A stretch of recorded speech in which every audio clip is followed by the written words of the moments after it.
If you're new here and enjoy Raiders content like this, make sure to like, comment, and subscribe. Now let's jump right into today's topic. As you saw in the thumbnail, we're breaking down Desmond Ridder's first game in the silver and black. Now this is going to be a quick review. He came in halfway through the third quarter, so we don't have much tape. But even with limited time, there were a few interesting moments worth sharing. Let's get right into the tape.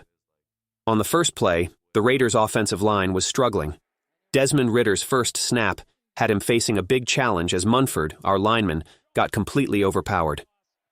The defensive end blew past him, causing a sack and nearly forcing a fumble on Ridder, a rough start. In the next play, however, we see something good. Under pressure from a free rusher, Ridder holds his ground and makes a solid throw, hitting Brock Bowers across the middle, right on target. This was impressive given the tough situation he was in. But the protection issues continued. Munford again couldn't hold off the defense, allowing another immediate sack. Then, on a crucial 4th and 12, the Bengals sent a full blitz. With 7 defenders charging, our offensive line couldn't block effectively, and Ridder had no time to complete the pass, missing an open Jakobi Meyers downfield. The problems kept coming. Munford got beaten again, letting the defensive end take Ridder down, which caused a fumble. Thankfully, Munford recovered the ball, but it was another missed opportunity. On a positive note, Ridder showed some zip on his passes. He made a nice throw to Jakobi Meyers on an out route, perfectly timed and accurate. Then, going against man coverage, he took a deep shot targeting Trey Tucker in the slot. Though it wasn't completed, it drew a pass interference penalty, showing some good aggression. We also saw Ridder's athleticism. With pressure coming, he used his legs to escape, gaining some yards and making something out of a broken play. And finally, here's the most exciting play of the game. Facing pressure again, Ridder stepped out of the pocket and kept his eyes downfield. He saw Brock Bowers open in the end zone and nailed a beautiful pass for a touchdown. This play showed his ability to stay cool, avoid the rush, and make smart decisions when the pocket collapses. If he can keep playing like this and develop a strong connection with Bowers, similar to what Mahomes has with Travis Kelce in Kansas City, the Raiders could be looking at a dynamic duo. Overall, that play was impressive and gives us a bit of hope for Desmond Ridder moving forward. Based on these limited plays and how this season has been going, I'd like to see Ridder on the field for the rest of the 2024 season.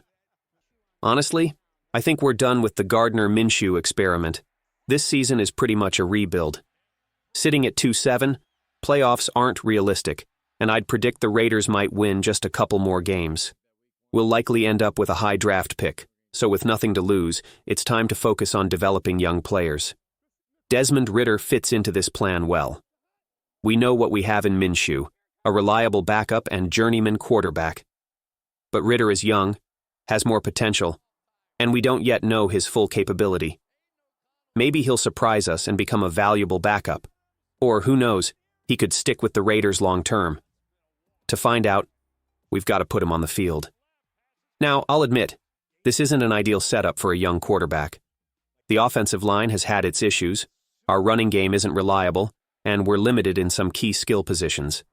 But I still want to see more of Ridder, even though it's challenging to evaluate plays made during garbage time.